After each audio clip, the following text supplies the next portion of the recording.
Di penghujung masa jabatan, Presiden Joko Widodo resmi melantik 3 wakil menteri baru Kabinet Indonesia Maju, yang artinya sisa jabatan mereka hanya sekitar 3 bulan. Siapa sajakah mereka dan seperti apa sepak terjangnya sehingga kemudian dipercaya Jokowi jadi wakil menteri? Selengkapnya akan kami ulas untuk Anda dalam reshuffle mengejutkan di ujung pemerintahan Jokowi. Yang pertama adalah Thomas Djuwandono yang dilantik menjadi Wakil Menteri Keuangan. Thomas Djuwandono atau Tommy merupakan anggota tim gugus tugas sinkronisasi untuk pemerintahan Prabowo Subianto Gibran Raka Buming Raka. Tommy juga menjabat sebagai Bendahara Umum Partai Gerindra sekaligus keponakan Prabowo Subianto.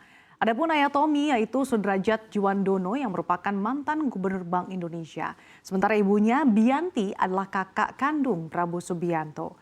Dengan demikian, Tommy merupakan cicit pendiri Bank BNI RM Margono Joyo Hadikusumo sekaligus cucu mantan Menteri Keuangan Sumitro Joyo Hadikusumo. Salah satu tugas yang akan dijalankan Tommy adalah mengawal proses transisi dari pemerintahan Presiden Jokowi ke Presiden terpilih yaitu Prabowo yang menyangkut anggaran terutama di tahun 2025 dan juga selaras dengan apa yang sudah dicetuskan oleh pemerintahan Jokowi dan tentunya program-program Presiden terpilih ke depan sehingga diharapkan proses transisi pemerintahan akan berjalan dengan lancar dan menjaga keberlanjutan dari pengelolaan keuangan negara berdasarkan tata kelola baik secara prudent, akuntabel, disiplin dan juga kredibel. Dengan masuknya Tommy juga diharapkan komunikasi dan juga koordinasi lebih lancar sehingga mampu memitigasi resiko supaya bisa menjaga stabilitas ekonomi, menjaga pertumbuhan sekaligus menjaga instrumen fiskal ataupun APBN agar terus sehat berkelanjutan. Selanjutnya kita lihat di slide berikutnya. Ini adalah mantan ajudan Presiden terpilih Prabowo Subianto yaitu Sudaryono yang dilantik menjadi Wakil Menteri Pertanian yang akan mendampingi Menteri Pertanian Andi Amran Sulaiman. Sudaryono berkarir di sejumlah perusahaan swasta di bidang energi hingga media sejak tahun 2024. Semasa kecil, Sudaryono ini bercerita bahwa ia adalah anak seorang petani dari Dukuh Mangunrejo, Desa Tambirejo, Kabupaten Grobogan, Provinsi Jawa Tengah. Karir politiknya sendiri dimulai saat ia menjadi asisten pribadi Prabowo Subianto yang juga merupakan Ketua Umum Partai Gerindra. Sudaryono kemudian menjabat sebagai Wasekjen Partai Gerindra pada tahun 2020 sebelum terpilih menjadi Ketua DPD Gerindra Jawa Tengah. Sudaryono menggantikan posisi Harfiq Hasnul Kolbi yang sudah menjabat posisi itu sejak akhir 2020. Nah, ada sejumlah agenda yang diemban Sudaryono untuk membantu Menteri Pertanian Amran Sulaiman dalam memajukan pertanian Indonesia dan juga mewujudkan kedaulatan pangan, di mana diantaranya menggenjot produktivitas food estate, lalu ada intensifikasi, pipanisasi, pompanisasi hingga maksimalkan lahan rawa sebagai areal pertanian baru di Indonesia. Berikutnya ada nama Yuliot Tanjung yang dilantik menjadi Wakil Menteri Investasi. Yuliot memulai karir di Kementerian Investasi BKPM pada tahun 1988. Jabatan saat ini adalah penata kelola penanaman modal ahli utama. Nah, sebelumnya ia juga menjadi pelaksana tugas Deputi Bidang Pengendalian Pelaksanaan Penanaman Modal. Yuliot juga pernah menjadi Deputi Bidang Pengembangan Iklim Penanaman Modal.